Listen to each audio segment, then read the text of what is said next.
여러분 평안하십니까? 오늘도 말씀과 함께하는 여러분에게 주님의 평안이 함께하길 바랍니다. 오늘 말씀은 출애굽기 15장입니다. 먼저 말씀 개요입니다.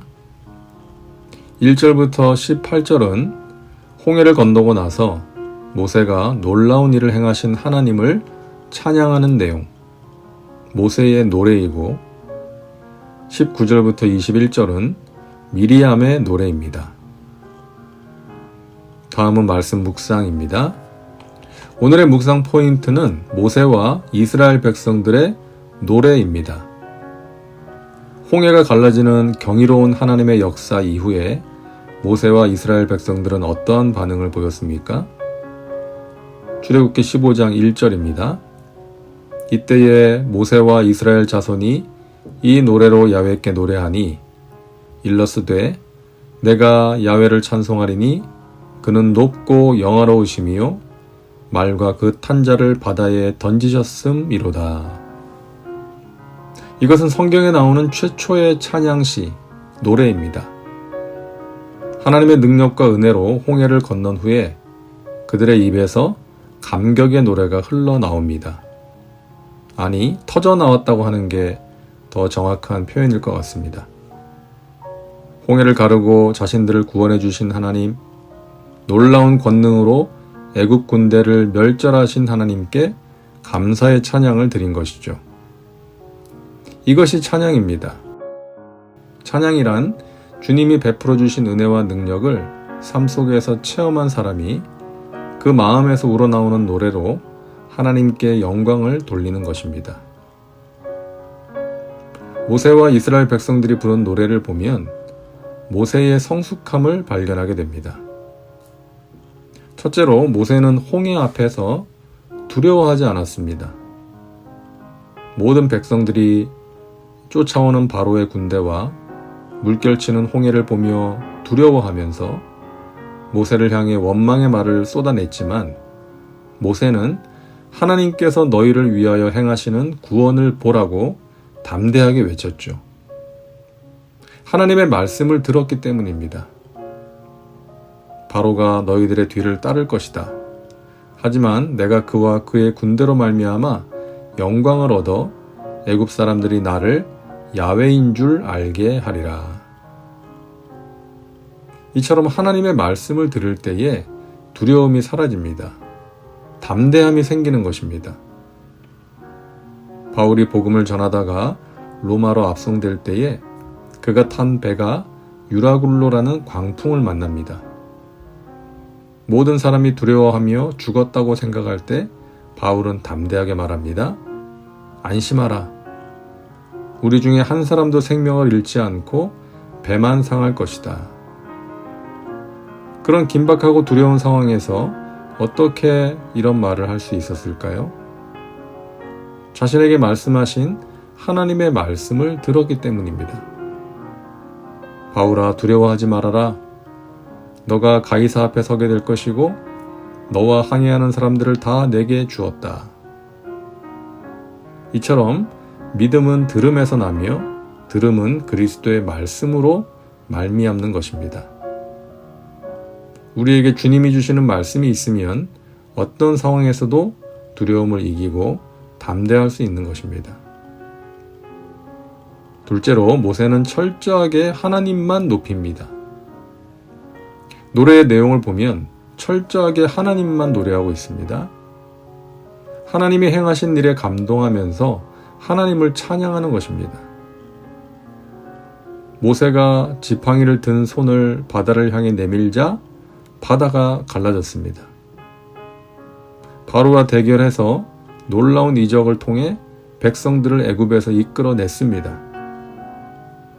40년 전에는 동족들에게 거절당한 아픔이 있었는데 이제는 그들 앞에서 놀라운 이적들을 행하면서 인정을 받게 되었습니다. 출애굽기 14장 31절을 보세요. 이스라엘이 야훼께서 애굽 사람들에게 행하신 그 큰 능력을 보았으므로 백성이 야훼를 경외하며 야훼와 그의 종 모세를 믿었더라. 홍해를 건넌 결과로 백성들은 하나님을 믿었을 뿐 아니라 모세도 믿게 되었습니다. 온 백성이 모세를 신뢰하게 되었어요. 이때 모세는 자신을 높일 수 있었습니다. 그런 유혹에 빠질 수 있었습니다. 그러나 그는 철저하게 하나님만 높입니다. 전능하신 하나님께서 하셨습니다. 하나님이 우리를 구원하셨습니다. 높고 영화로우신 하나님이 말과 그 탄자를 바다에 던지셨습니다. 인간의 성숙 여부는 실패할 때가 아니라 성공할 때 알 수 있습니다. 내가 말한 대로 다 되었을 때, 사람들이 나를 인정하고 칭찬하고 높일 때 어떤 모습을 보이는가? 그것이 그 사람의 성숙 여부를 가름짓는 것입니다. 여러분, 찬양이 무엇입니까? 하나님을 높이는 것입니다. 하나님께 영광을 돌리는 것입니다. 내가 주목받고 영광을 받는 것이 아닙니다. 나를 높이는 것이 아닙니다. 하나님이 우리에게 행하신 그 아름다운 일들을 통해 하나님을 높이고 그분께만 영광을 돌리는 것입니다. 예배를 드릴 때 찬양대의 찬양이 끝나면 회중들이 박수를 칠 때가 있습니다. 그 박수는 누구에게 보내는 것입니까?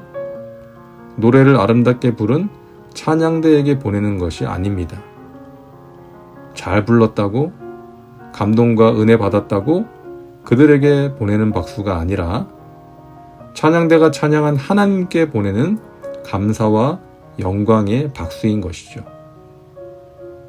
찬양대가 찬양한 내용에 공감하면서 그들이 찬양한 하나님을 높이고 하나님께 영광을 돌리는 것입니다.